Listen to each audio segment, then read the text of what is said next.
Senator J.D. Vance of Ohio. Hello. Now, this is likely the final debate of this election cycle, and voting is already underway in 20 states. CBS News polling shows this remains a race either presidential candidate could win. Let's just do it, right? I gotta listen to it. Debate starts now.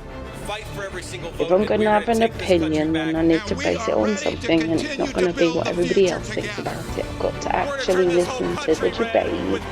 I'm not in the best of moods, I'm not in whatever, let's just have a go. I'm going to listen to it, and I only want to listen to it once, and I need to listen now, so. It's good to be flexible. So, with Paddy's Super Sub, when your player comes off, your bet rolls over to the new player coming on. Super Sub, only with Paddy Power. Oh, I'll tell you what I could have done. I could have started the video afterwards, couldn't I? This is a CBS News special, live Maybe I'll from get CBS stuck for News this, I headquarters. don't know. Right, let's just skip ahead until... And provide the candidates with the opportunity to fact-check claims made by each other. CBS News reserves the right to mute the candidates' microphones to maintain decorum. We have not shared the questions or topics with the campaigns. The stage is set. Governor, Senator... Right, I'm going to say that straight away. We've not shared the questions with the people. All right, okay. It's amazing that you need to say that. And yet, we understand why. Because, yeah, there's a history of mainstream media showing the questions in advance. Okay, great. Okay. Thank you for joining us. Let's get started. Tonight, our country is facing several unfolding crises. The Middle East is on the brink of war. Americans are suffering from the catastrophic impact of Hurricane Helene, and now a labor strike as 25,000 dock workers from Maine to Texas are picketing. We're going to begin tonight with the Middle East. Margaret. Thank you, Nora. Right, okay. You're going to start with the Middle East? Okay, let's talk about the Middle East. And I do have an opinion here, and it does actually affect me in multiple ways. And it affects a good chunk of the world, actually. So... okay, I look forward to this answer. Earlier today, Iran launched its largest attack yet on Israel, but that attack failed, thanks to joint U.S. and Israeli defensive action. President Biden has deployed more than 40,000 U.S. military personnel and assets to that region over the past year to try to prevent a regional war. Iran is weakened, but the U.S. still considers it the largest state sponsor of terrorism in the world, and it has drastically reduced the time it would take to develop a nuclear weapon. It is down now to 1 or 2 weeks' time. Governor Walz, if you were the final voice in the situation... Did she just say that... Did she just say that they could... it could take them 1 to 2 weeks to develop a nuclear weapon? Is that what she just said? Yeah, and you see, this is why I don't want to... I'm not in a... What?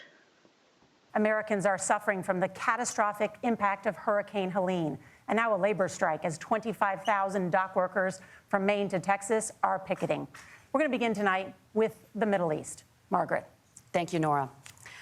Earlier today, Iran launched its largest attack yet on Israel, but that attack failed, thanks to joint U.S. and Israeli defensive action.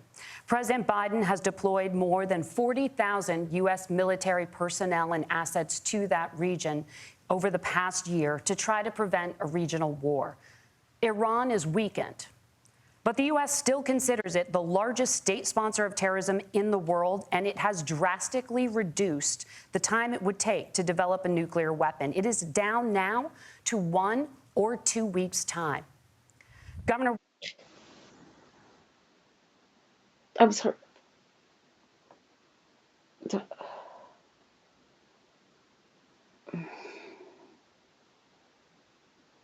Okay. All right. Okay, yeah, all right. Walz, if you were the final voice in the Situation Room, would you support or oppose a preemptive strike by Israel on Iran? You have 2 minutes. Well, thank you, and thank you for those joining at home tonight. Let's keep in mind where this started. October 7th, Hamas terrorists massacred over 1,400 Israelis and took prisoners.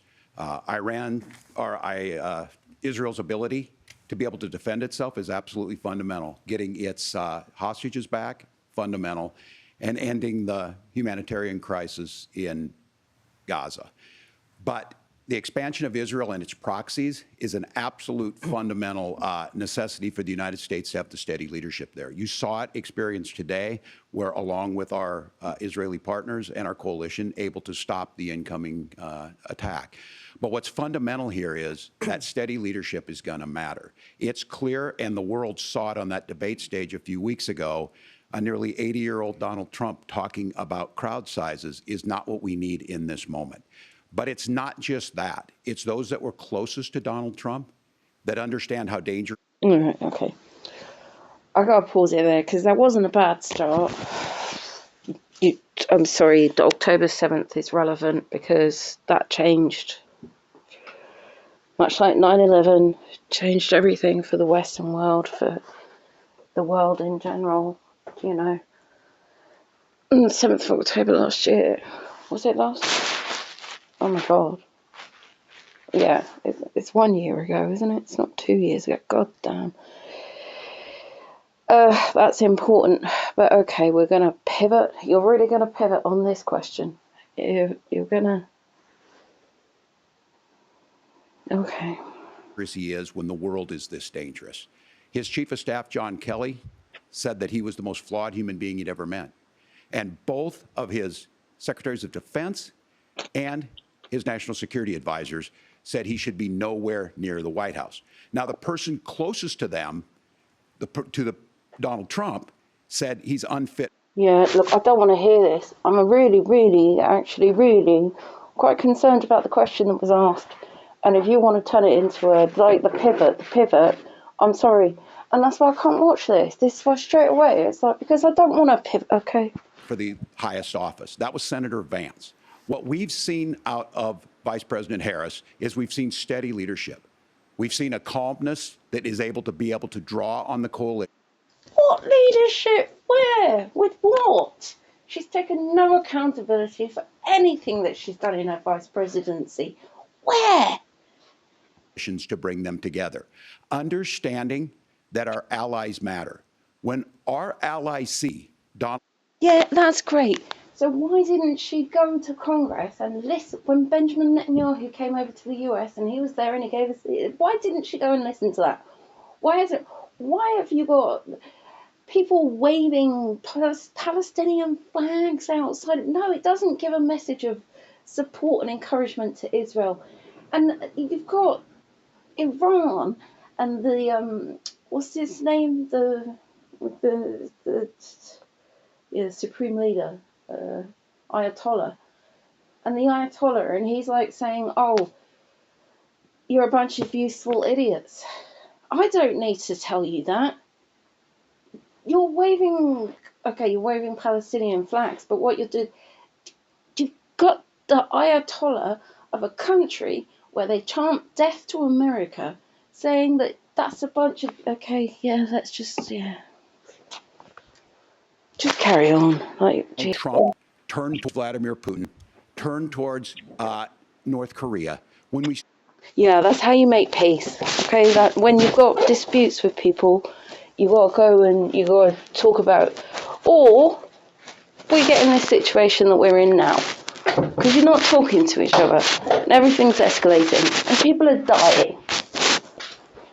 Start to see that type of fickleness around holding the coalitions together, we will stay committed. And as the Vice President said today we will protect our forces and our allied forces, and there will be consequences.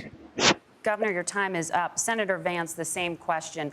Would you support or oppose a preemptive strike by Israel on Iran? You have 2 minutes. So, Margaret, I want to answer the question. First of all, thanks, Governor. Thanks to CBS for hosting the debate. And thanks, most importantly, to the American people who are watching this evening and caring enough about this country to pay attention to this vice presidential debate.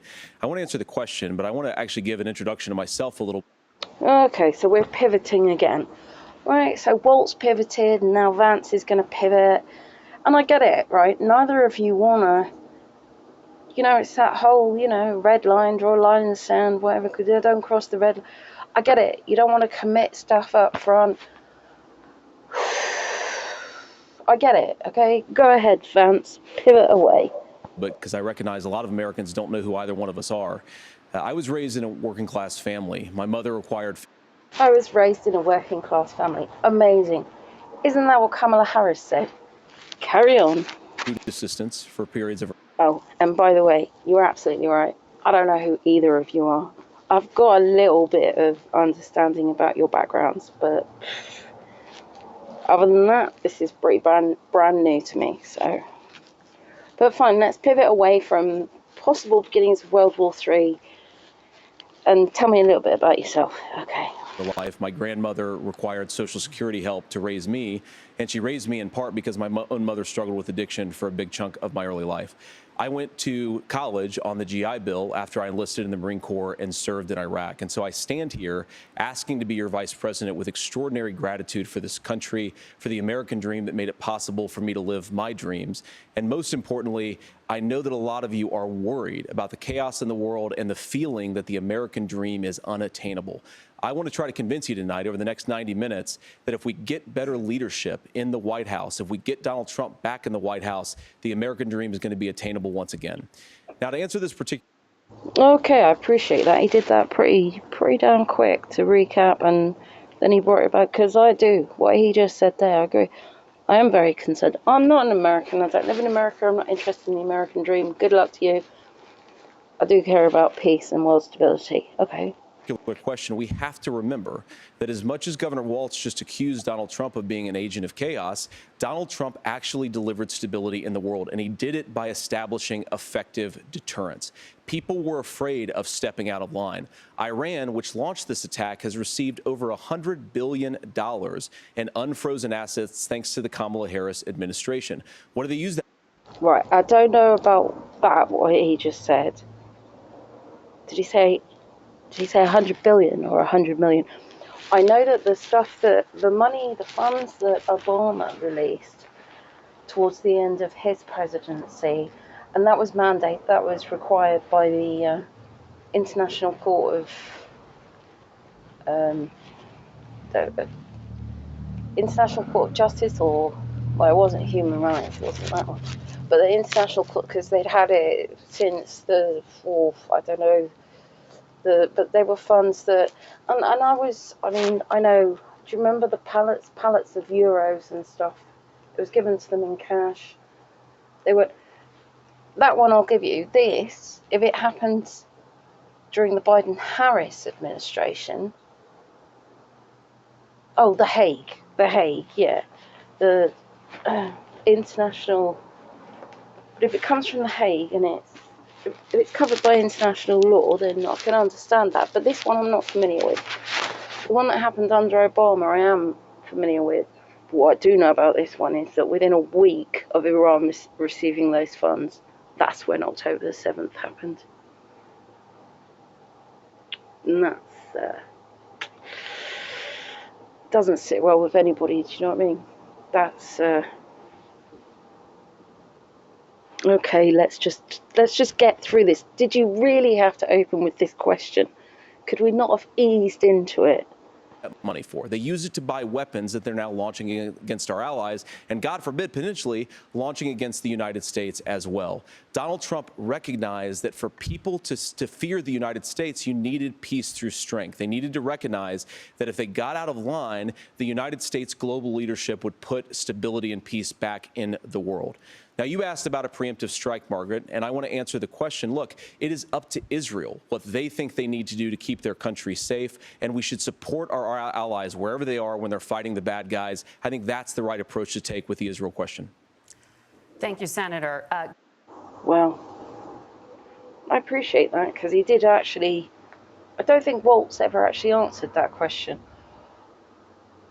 but Vance did, and he squeezed a lot of other stuff in there in the meantime. Okay, all right. And now let's move on to something a little bit less, can we, please? Because it's incredibly triggering. Governor Walz, do you care to respond to any of the allegations? And I don't need a safe space, okay? I'll just say that out there, okay? But let's not pretend, okay? Right. Well, look, Donald Trump was in office. We'll sometimes hear a revisionist history, but when Donald Trump was in office, it was Donald Trump who we had a coalition of nations that had boxed Iran's nuclear program in, the inability to advance it. Donald Trump pulled that program and put nothing else in its place. So Iran is... Right, so we're talking about the JSOP. I can't remember what it stands for. God, everybody loves an acronym these days. The joint, whatever it was, yeah, fair enough. And he did yank it. And I think there are reasons why he yanked it.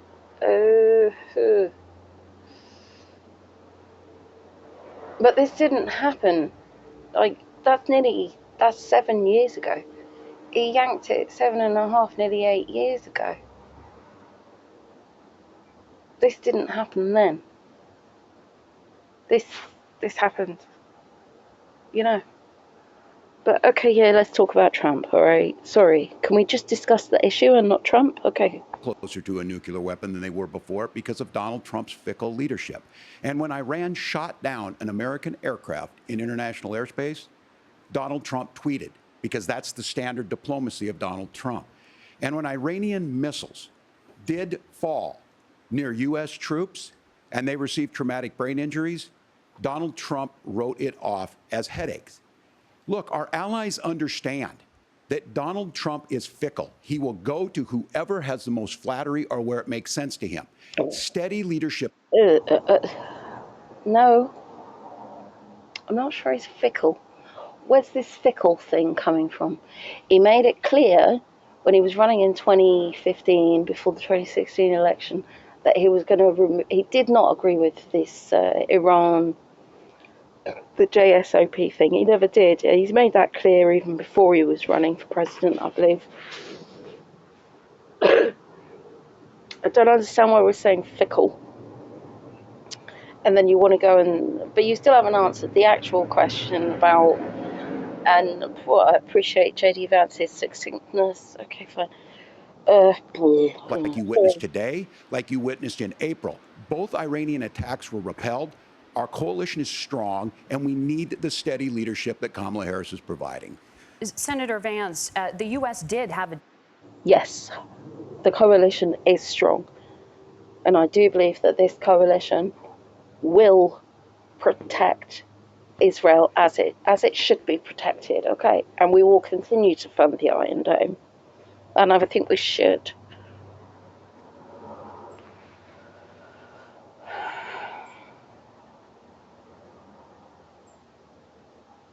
But again, I have to ask you. No, I think the message from Democrats as far as Israel, and why other people within the Democratic voting sphere waving Palestinian flags, and what message does that send to Israel?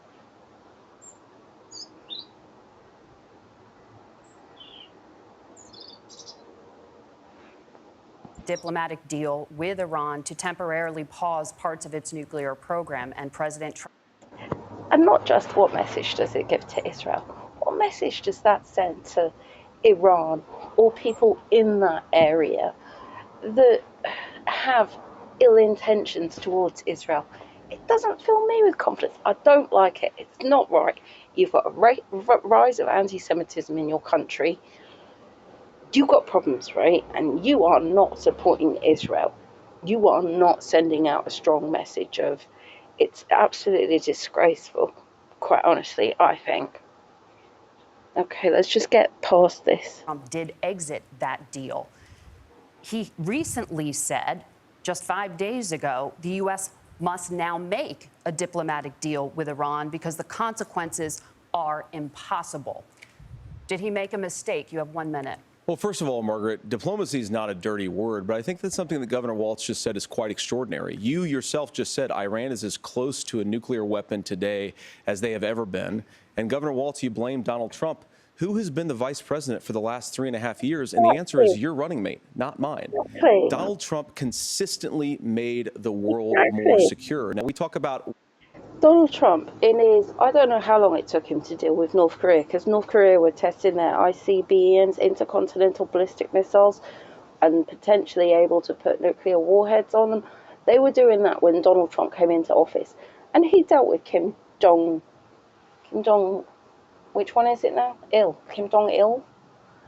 He went and, yeah, so your tweets, okay, whatever. He dealt with it. That went away for a while. Donald Trump did that within his 4 years as president, and it didn't take him the full 4 years. He did it within, I don't know, the first year or something, maybe the second year. And you're now complaining about, what? She's been Biden Harris. She's been vice president for 3.5 years. What's happened? Don't tell us now that they're closer than ever. The sequence of events that led us to where we are right now, and you can't ignore October the 7th, which I appreciate Governor Walz bringing up. But when did Iran and Hamas and their proxies attack Israel? It was during the administration of Kamala Harris. So Governor Walz can criticize Donald Trump's tweets, but effective, smart diplomacy and peace through strength is how you bring stability back to a very broken world. Donald Trump has already done it once before. Ask yourself at home, when was the last time, I'm 40 years old, when was the last time that an American president didn't have a major conflict break out? The only answer is during the 4 years that Donald Trump was president. Great point. Gentlemen, we have a lot to get to. Nora? Margaret, thank you. Let's turn now to Hurricane Helene. The storm could become one of the deadliest on record. More than 160 people are dead and hundreds more are missing. Right, for anyone listening to this who isn't familiar with Hurricane Helene, and it touched ground in Florida towards the end of last week. But and then it went, but it was huge. Okay, you can see pictures of it from space. So there was flooding down. It touched ground somewhere up near the Big Bend. So I think that's like where Florida taps in with. I don't know, is that Georgia over there or? But the extent of with the rain and the winds, and then the flooding and the surge, when the tide comes and there's extra water and with the wind and it, but then it turned and it went across Georgia and I don't know where, but last weekend, six states declared federal emergencies because of Hurricane Helene and the impact that it had on them. And I think North Carolina, because it turned left, it hit Florida, it came up there, and then I think it probably hit South Carolina, and then it turned and went across Georgia. It might have even got as far as Texas, I don't know. And then it turned back again, and it's come back across North Carolina. So I'm pretty sure Georgia, Florida, and North and South Carolina, I think they've all had to declare states of emergency. Maybe the other two, I don't know which other two states have, but yeah, it's significant because it was huge. It was huge. Okay, so. To say climate change makes these hurricanes larger, stronger, and more deadly because of the historic rainfall. Senator Vance, according to CBS News polling, 7 in 10 Americans and more than 60% of Republicans under the age of 45 favor the U.S. taking steps to try and reduce climate change. Senator, what responsibility would the Trump administration have to try? Yeah, look, I think no one in their right mind is going to be like not against taking steps to, address climate change. I might disagree on what those steps are. I might disagree on certain things.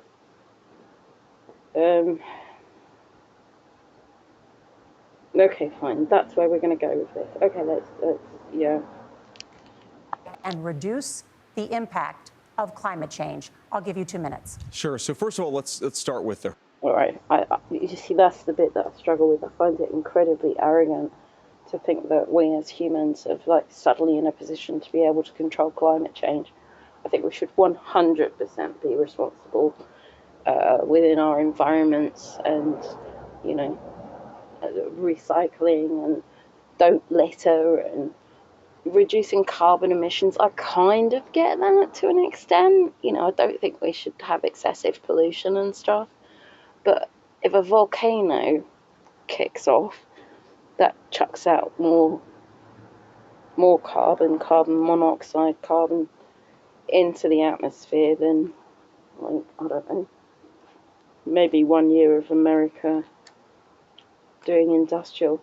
And we can do all we want, but if we haven't got total global commitment and agreement, then everybody else is, you know, we're making, just don't chuck money at it. That's, and we do need everybody to contribute.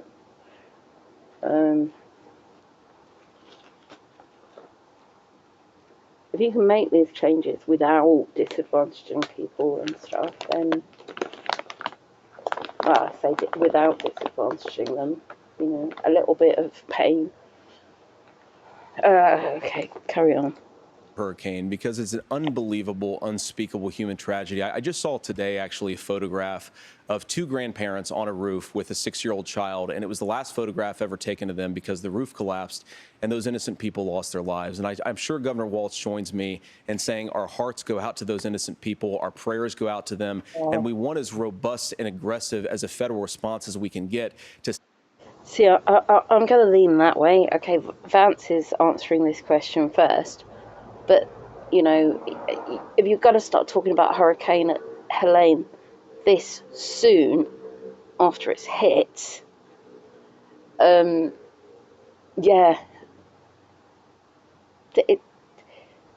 there are still people potentially looking to be rescued in life and death situations. So to start talking about something as, you know, as climate change. No, I want to talk about the people that need rescuing, the people that need help right now. They need housing. They need and I find it really difficult to understand how America has not learnt more lessons since Hurricane Katrina. Save as many lives as possible, and then, of course, afterwards, to help the people in those communities rebuild. I mean, these are communities that I love. Some of them I know very personally in Appalachia, all across the Southeast. They need their government to do their job, and I commit that when Donald Trump is president again, the government will put the citizens of this country first when they suffer from a disaster.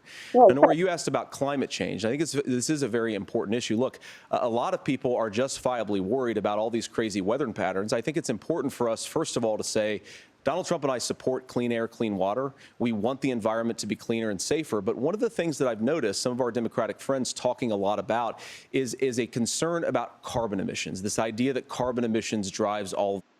Okay, hang on. I'm just going to... Oops. Right, I'm going to stop here and upload this and pick up with another video.